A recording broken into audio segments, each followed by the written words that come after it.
जय श्री कृष्णा साथियों, मैं हरबीर सिंह रजोकरी दिल्ली से।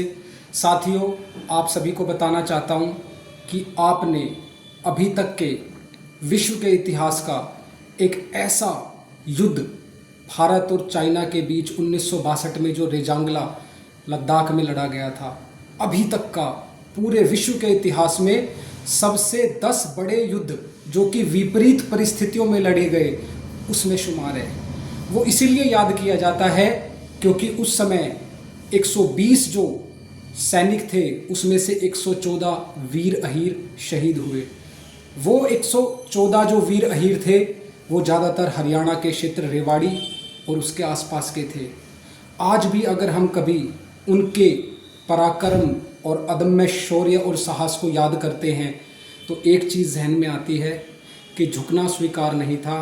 भारत माता की रक्षा के लिए सिर्फ एक चीज़ स्वीकार थी, बलिदान।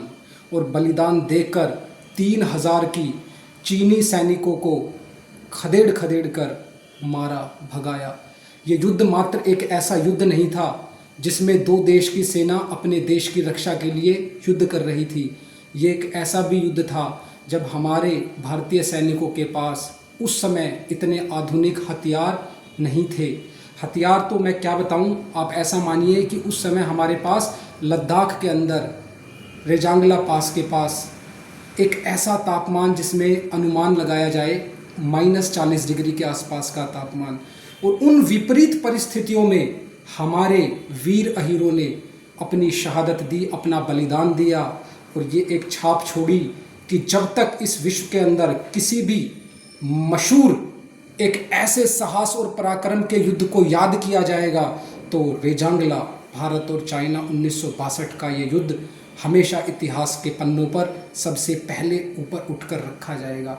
बड़े दुख की बात है, आज 120 बहादुर जैसी मूवी जब बनाई जा रही है उसमें हमारे 114 शहीद हुए वीर अहीर सैनिकों का कोई कहीं जिक्र नहीं है। इस तरह की मूवी ना सिर्फ इतिहास से छेड़छाड़ को दर्शाती है बल्कि ये भी बताती है कि किस तरह से हमारे वीर अहीरों के शौर्य, बलिदान और पराक्रम को आज धीरे धीरे धुंधला कर छेड़ कर उनको धीरे धीरे दबाया जा रहा है।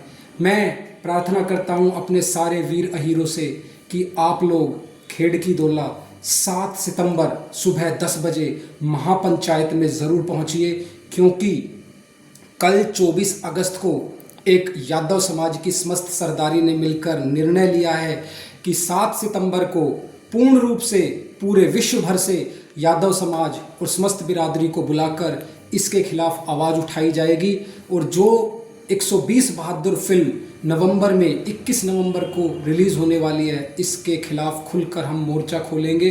क्योंकि जिस तरह से इतने बड़े स्तर पर, मैं कहता हूं कि जब कोई फिल्म सच्ची कथा पर आधारित कर बनाई जाती है तो उसमें सारे चरित्र को दिखाया जाता है, किसने क्या किया।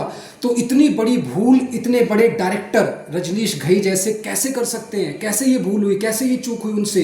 क्या उन्होंने एक बार भी नहीं सोचा कि अब हम एक फिल्म जो बना रहे हैं उसमें उन वीर अहीरों की शहादत को भी जरूर दिखाएं, जिन 114 वीर अहीरों ने अरे चीनियों को ऐसे पकड़ा था, ऐसे गर्दन तोड़ी थी, फेंक दिया था। इतिहास को देखिए, आज तो हमारे ऐसे कुछ जीवित उदाहरण भी हैं जिन्होंने उस 1962 के भारत और चाइना युद्ध में शुमारगी अपनी पेश की थी, अपनी बहादुरी और पराक्रम और शौर्य का परचम लहराया था। उनसे तो एक बार बात की होती। आपने कुछ पैसे कमाने के चक्कर में उनकी शहादत को, उनके बलिदान को और भारत माता को सर्वोच्च रखते हुए अपना सब कुछ न्योछावर करने के बाद भी उनको उनका सम्मान नहीं दिला पाए। तो इस तरह की फिल्म के ऊपर हम पूर्ण जोर अपना विरोध करेंगे। और इस तरह की फिल्म जो 120 बहादुर नवंबर में रिलीज़ होगी, तो 7 सितंबर को जो महापंचायत होने वाली है उसमें आप समस्त सरदारी से मैं हाथ जोड़कर निवेदन करता हूं, खेड़की दोला अनिश्चितकालीन धरना स्थल पर आप जरूर पहुंचिए सुबह 10 बजे। 7 सितंबर सुबह 10 बजे। कोई काम नहीं, सिर्फ 1 घंटा समाज के लिए, अपने उन वीर शहीदों के लिए जिन्होंने अपने इतिहास को जीवित रखने के लिए अपने प्राणों की बलिदान और आहुति दी। हे मेरे साथियों, आप 7 सितंबर सुबह 10 बजे खेड़ की दुल्ला जरूर पहुंचिए और 120 बहादुर मूवी में हमारी जो एक तरह से नज़रअंदाजी हुई है वीर शहीदों की, उनकी सच्ची शहादत के लिए अपनी हाजिरी की पक्की एक संकल्प लीजिए। जय श्री कृष्णा।